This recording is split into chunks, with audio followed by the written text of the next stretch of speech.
Bonjour, bienvenue dans la Minute Rolliste. Aujourd'hui dans cette vidéo tuto, nous allons voir comment traumatiser votre groupe de joueurs en 90 minutes chrono avec Alice is Missing. C'est la Minute Rolliste. Alice is Missing fait partie de ces jeux un petit peu ovni, sortis de nulle part, qu'on n'attendait pas vraiment en France et qui a débarqué plus ou moins du jour au lendemain. Alice is Missing, c'est très simple, c'est l'histoire d'Alice. Alice a disparu et les joueurs vont incarner un groupe d'amis qui vont tout faire pour la retrouver. Alors, dit comme ça, vu comme ça, je viens plus ou moins de spoiler le scénario. Mais, le savez-vous, l'important, ce n'est pas la destination, mais la quête. Du coup, parlons mécanique de jeu. Alice is Missing est un jeu à narration partagée, dont la trame est encadrée par un système de cartes. Cartes qui vont permettre d'avoir une liste de PNJ, une liste de lieux, qui sont en rapport avec la disparition d'Alice. Pour commencer, nous avons les cartes de personnages et les cartes de motivation. 5 de chaque, très exactement. Elles vont permettre à chaque joueur de définir qui il incarne dans la partie. Sachant que le jeu est à narration partagée, mais aussi sans MJ.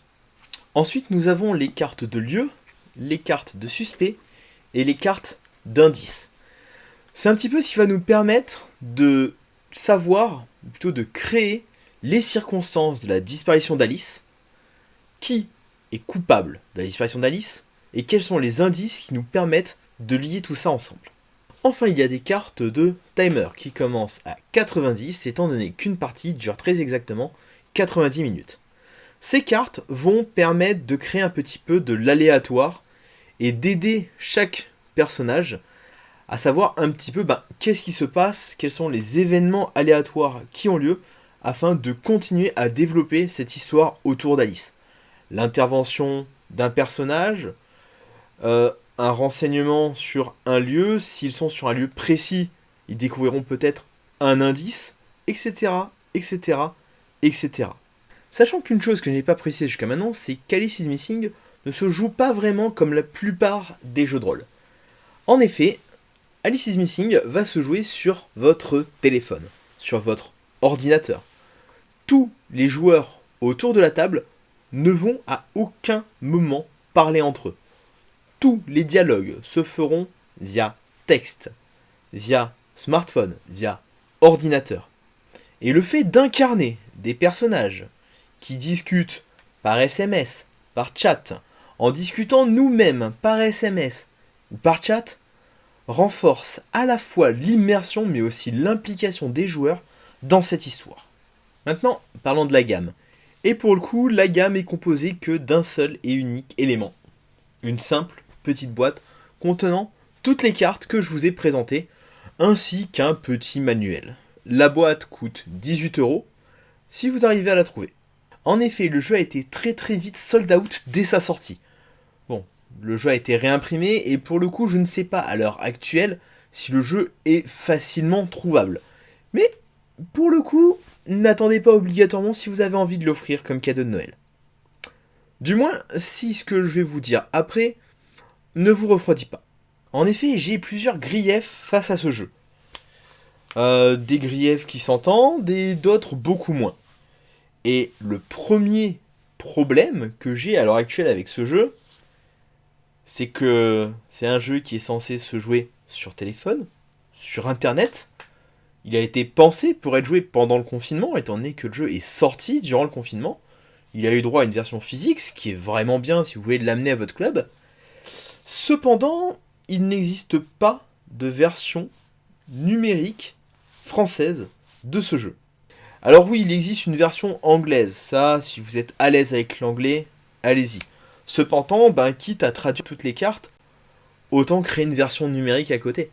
Surtout que vu que le jeu est fourni dans une boîte, il aurait été très facile de glisser dans la boîte un petit papier avec un code soit pour débloquer directement le jeu au format numérique sur Roll20, quitte à imposer le support, soit pour avoir une réduction pour l'acheter moins cher. Là, je trouve ça vraiment dommage. Deuxièmement, dans la VO, la boîte contient des affiches de recherche avec écrit Alice is Missing avec une illustration d'Alice.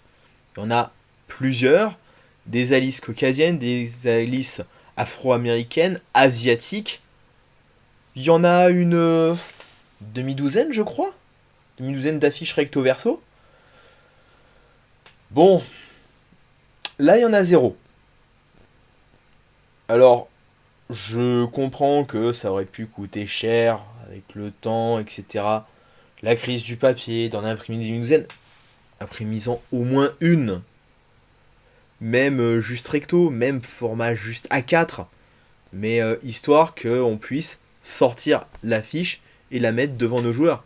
Parce que littéralement dans les règles, c'est noté, sortez l'affiche et montrez-la à vos joueurs. Alors oui, les affiches sont disponibles sur le site au format numérique et on peut les imprimer.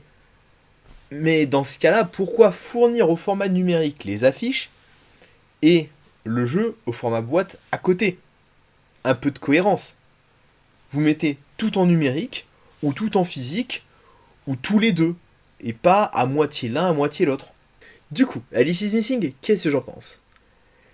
Eh ben, ce jeu c'est un peu comme un bon vin, comme un très bon vin.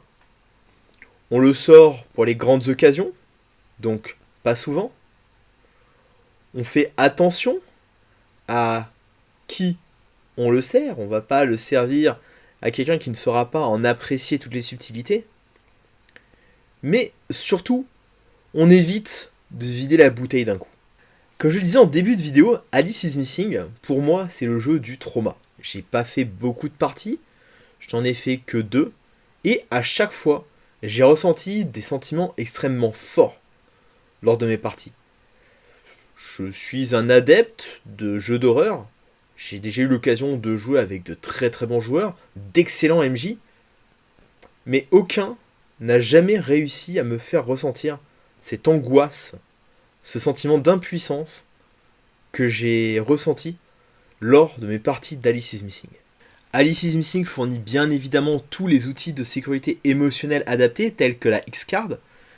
Cependant, ça ne change rien au fait que le jeu a été tellement bien pensé que qu'importe les outils de sécurité émotionnelle utilisés, qu'importe la manière que les autres auront de jouer, vous ne ressortirez jamais indemne d'une partie d'Alice is Missing. Que cette dernière survive ou meure à la fin du scénario, ou que d'autres choses se passent, Alice is Missing est un jeu à jouer, à expérimenter. Mais est-ce un jeu sur lequel vous reviendrez dès le lendemain? Je n'en suis pas sûr. J'ai dit que Alice is Missing était un jeu à ne pas jouer obligatoirement avec n'importe qui. Et pour cause, la narration partagée, c'est une chose. La narration partagée dans Alice is Missing, c'est autre chose. Habituellement, quand on fait de la narration partagée, on en parle avec les autres joueurs. On dit ce qu'on pense faire, ce qu'on veut créer dans l'univers. Là, dans Alice is Missing, on ne peut pas discuter avec les autres. Typiquement, si vous voulez faire découvrir la narration partagée à quelqu'un, ce n'est absolument pas le bon jeu. Genre, pas du tout. Il y a des chances que la première partie se finisse par « Oh, j'ai trouvé Alice. Oh, j'ai donné un gros coup de poing dans la tête au méchant et maintenant il est KO et j'ai gagné. » Sauf que, comme je l'ai dit tout à l'heure, l'important, c'est pas la destination, mais la quête. Du coup, faites attention lorsque vous ferez votre première partie d'Alice is Missing, du moins lorsque quelqu'un fera sa première partie de narration partagée sur Alice is Missing avec vous, dites-lui bien ceci. L'important, c'est ce que ça raconte, pas ce que tu réussis à faire. Ce que je ne vous ai pas dit en plus jusqu'à maintenant, c'est qu'en plus de cette boîte, il existe plusieurs outils qui vous permettent de renforcer l'immersion dans votre partie. Vous trouverez dans la description un lien afin de premièrement avoir accès à une vidéo qui dure très exactement 90 minutes, qui sert aussi de timer avec une OST créée spécialement pour le jeu, ainsi qu'un lien Discord, un Discord pré-généré pour pouvoir jouer à Alice is Missing, avec les différents rôles à attribuer à vos joueurs lorsqu'ils s'y connecteront, les différents chats de discussion personnels, généraux, avec le MJ, etc., etc., etc. Le jeu est excellent, bien foutu, bien fourni. Le seul problème selon moi, c'est que pour le coup, pour un jeu qui est censé se jouer sur internet, et ben le fait qu'il n'y ait pas de version numérique, c'est quand même vachement con. J'espère que cette vidéo vous a plu, vous connaissez le principe, likez, commentez, partagez et surtout, n'oubliez pas de vous abonner. Sur ce, je vous dis à la prochaine pour une nouvelle Minute Rollist où nous parlerons de 2 boîtes de JDR. Mais des petites boîtes de JDR. Ciao.